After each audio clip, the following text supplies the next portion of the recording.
എല്ലാവർക്കും നമസ്കാരം. കവി, സാഹിത്യചിന്തകൻ, പത്രപ്രവർത്തകൻ എന്നീ നിലകളിൽ പ്രശസ്തനായ എൻ വി കൃഷ്ണവാര്യർ പരിഭാഷപ്പെടുത്തിയ കവിതയാണ് വയൽ കാഴ്ചകൾ.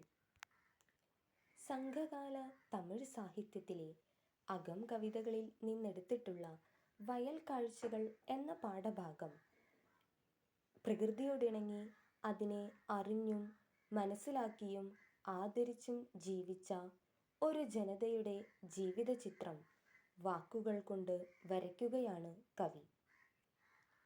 മനുഷ്യരും പക്ഷികളും മൃഗങ്ങളും ഒരേ പ്രകൃതിയുടെ ഭാഗമായി ഒരുമിച്ച് ജീവിക്കുന്ന മനോഹരമായ ഒരു ലോകത്തെയാണ് ഇതിലൂടെ കവി വരച്ചു കാണിക്കുന്നത്.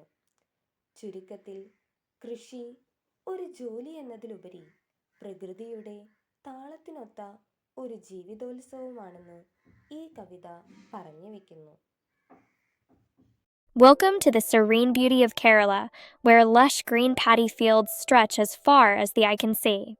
Golden sunlight bathes the vibrant crops, creating a breathtaking cinematic landscape.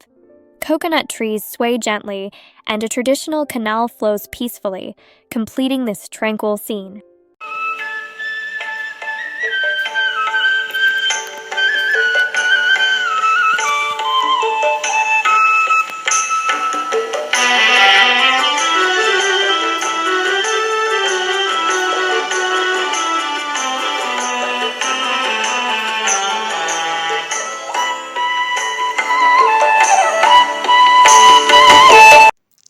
കവി, സാഹിത്യ വിമർശകൻ, പത്രാധിപർ, ബഹുഭാഷാ പണ്ഡിതൻ, വിദ്യാഭ്യാസ ചിന്തകൻ, സ്വാതന്ത്ര്യസമര ഭടൻ എന്നീ നിലകളിൽ പ്രശസ്തനാണ് എൻ വി കൃഷ്ണവാര്യർ.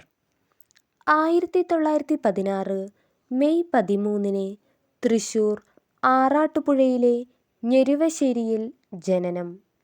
പിതാവ് അച്യുതവാര്യർ, മാതാവ് മാധവി വാരസ്യാർ. വിവിധ സ്കൂളുകളിൽ അധ്യാപകനായി. 1942 ദേശീയ പ്രക്ഷോഭത്തിൽ പങ്കുകൊണ്ടു.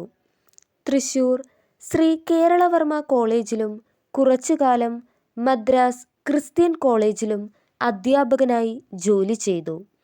1957 മാതൃഭൂമി വാരികയുടെ ചുമതല ഏറ്റു. 1968 കേരള ഭാഷാ ഇൻസ്റ്റിറ്റ്യൂട്ട് ഡയറക്ടറായി. ഈ കാലത്താണ് മലയാളം ടൈപ്പ് റൈറ്റർ പരിഷ്കരിച്ചത്. കേരള ഭാഷാ ഇൻസ്റ്റിറ്റ്യൂട്ടിൽ നിന്നും വിരമിച്ച ശേഷം വീണ്ടും മാതൃഭൂമിയിലും കുങ്കുമത്തിലും ജോലി ചെയ്തു. കേന്ദ്ര കേരള സാഹിത്യ അക്കാദമി അവാർഡുകൾ, ദ്രാവിഡ ഭാഷാ ശാസ്ത്ര സമിതി fellowship, Kerala Sahitya Akademi fellowship, Arizona യൂണിവേഴ്സിറ്റിയുടെയും കോഴിക്കോട് യൂണിവേഴ്സിറ്റിയുടെയും ഡോക്ടർ ബഹുമതി എന്നിവ ലഭിച്ചിട്ടുണ്ട്. 1989 ഒക്ടോബർ 12 എൻ വി കൃഷ്ണവാര്യർ അന്തരിച്ചു. പ്രധാനപ്പെട്ട കൃതികൾ: വള്ളത്തോളിൻ്റെ കാവ്യശില്പം, കലോത്സവം, ഉണരുന്ന ഉത്തരേന്ത്യ, കൊച്ചുതൊമ്മൻ, ഗാന്ധിയും ഗോഡ്സെയും, വിദ്യാപതി, നീണ്ട കവിതകൾ, എൻ വിയുടെ കവിതകൾ. ഗാന്ധിജിയുടെ നേതൃത്വത്തിൽ നടന്ന സ്വാതന്ത്ര്യ സമരത്തിൽ തൻ്റേതായ പങ്കു നൽകാൻ എൻ വി ശ്രമിച്ചിരുന്നു. ജോലി രാജിവെച്ചും സമരം നടത്തിയും നേരിട്ട് സമൂഹത്തിലേക്കിറങ്ങുവാൻ എൻ വി തയ്യാറായി. ഗവൺമെൻറ് നിരോധിച്ച സ്വതന്ത്ര ഭാരതം എന്ന പത്രം നടത്താനും എൻ വിയിലെ സാഹസികൻ തയ്യാറായി. രാഷ്ട്രീയത്തെക്കുറിച്ചും സാഹിത്യത്തെക്കുറിച്ചും എൻ വിയുടെ സങ്കല്പങ്ങൾക്ക് വ്യാപ്തി വിശാലമായിരുന്നു. പത്രാധിപത്യം എന്ന കല എൻ വിയിൽ ആദ്യകാലം മുതലേ ഉണ്ടായിരുന്നു. സ്കൂൾ, കോളേജ് പഠനകാലത്ത് കയ്യെഴുത്തു മാസികയുടെ പ്രവർത്തനത്തിൽ എൻ വി സജീവ പങ്കാളിത്തം പുലർത്തിയിരുന്നു.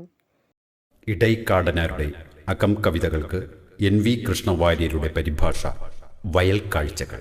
ശബ്ദം മാധവ് മനോജ്.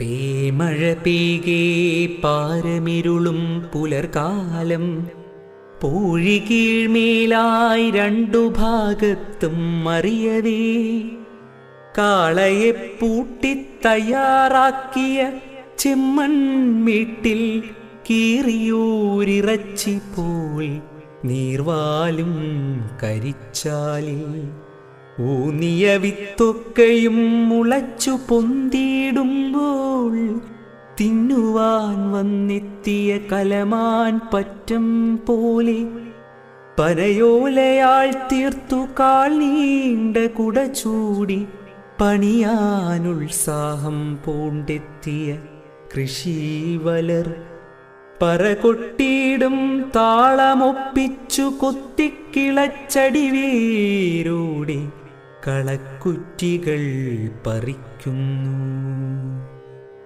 വിസ്തൃതം പുനം അതിൽ വിളഞ്ഞു വരക്, ഇനി എത്രയും രുചിയെഴുമതിൻ്റെ കതിരുകൾ. ഉണ്ണുവാനിങ്ങെത്തിയിടും തലയിൽ കുടുമയും വർണ്ണചിത്രമാം വാലുമിയലും മയിലുകൾ.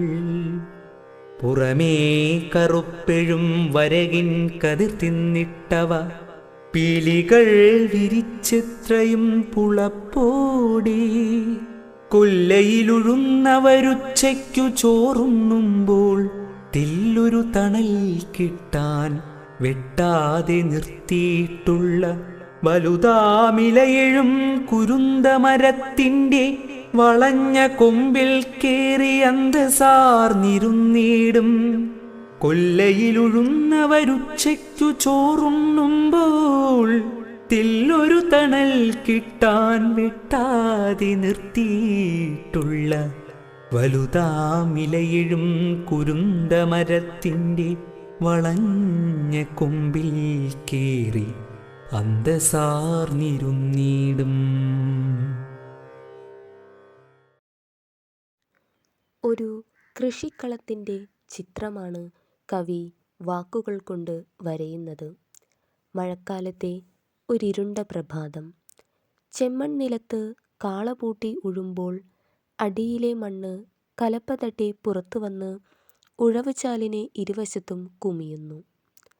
കീറി തോലുരിഞ്ഞ ശരീരത്തിനുള്ളിൽ നിന്ന് ചോര പടർന്ന ഇറച്ചി പുറത്തു കാണും പോലെയുണ്ട് ചാലിൽ നിന്ന് വെള്ളം കിനിയുന്ന ആ ചെമ്മൺ നിലത്തിൻ്റെ കാഴ്ച. മണ്ണിൻ്റെ ചുവപ്പ് നിറവും നനവും മൃദുത്വവും വന്യതയും ഫലഭൂയിഷ്ഠതയും കാണിക്കാൻ പോന്നതാണ് കീറിയൊരിറച്ചി പോൽ നീർവാലും കരിച്ചാൽ എന്ന പ്രയോഗം. മുറിവിലൂടെ പുറത്തു കാണുന്ന ചോര പടർന്ന ഇറച്ചി പോലെയാണ് ചെമ്മൺ നിലത്തെ നീരോട്ടമുള്ള ഉഴവുചാൽ. അവിടെ പാകിയ വിത്തുകൾ മുളയ്ക്കുമ്പോൾ തിന്നാൻ കലമാൻ കൂട്ടം വരും. കൃഷിക്കളത്തിലെ കളകുറ്റികൾ പറിച്ചു നീക്കാൻ പനയോലക്കുട പിടിച്ചു വരുന്ന കർഷകരെ കാണാൻ ആ കലമാനുകളെ പോലെ തന്നെയുണ്ട്. പറ കൊട്ടുന്നതിൻ്റെ താളത്തിനൊത്ത് അവർ കള പറിച്ചുകൊണ്ടിരിക്കുന്നു. നിലമൊരുക്കി വിത്ത് മുളച്ച് കള പറിച്ച് ഒടുവിൽ കതിരാവുമ്പോൾ അത് തിന്നാനെത്തുന്ന മയിലിൻ്റെ ചിത്രമാണ് പിന്നീട്.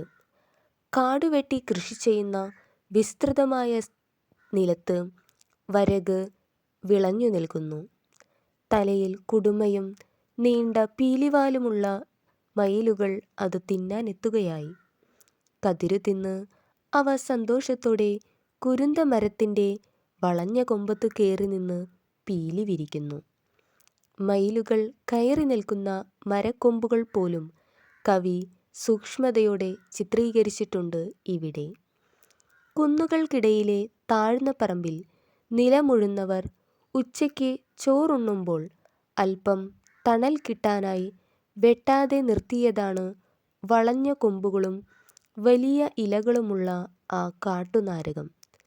കർഷകർ താഴെ ഇരുന്ന് ഉച്ചഭക്ഷണം കഴിക്കുമ്പോൾ മുകളിൽ മയിലുകൾ പീലി വിരിച്ചു നിൽക്കുന്ന ഈ ദൃശ്യം മനുഷ്യരും പക്ഷികളും മൃഗങ്ങളും ഒരേ പ്രകൃതിയുടെ ഭാഗമായി ഒരുമിച്ച് ജീവിക്കുന്ന മനോഹരമായ ഒരു ലോകത്തെയാണ് വരച്ചു കാണിക്കുന്നത്.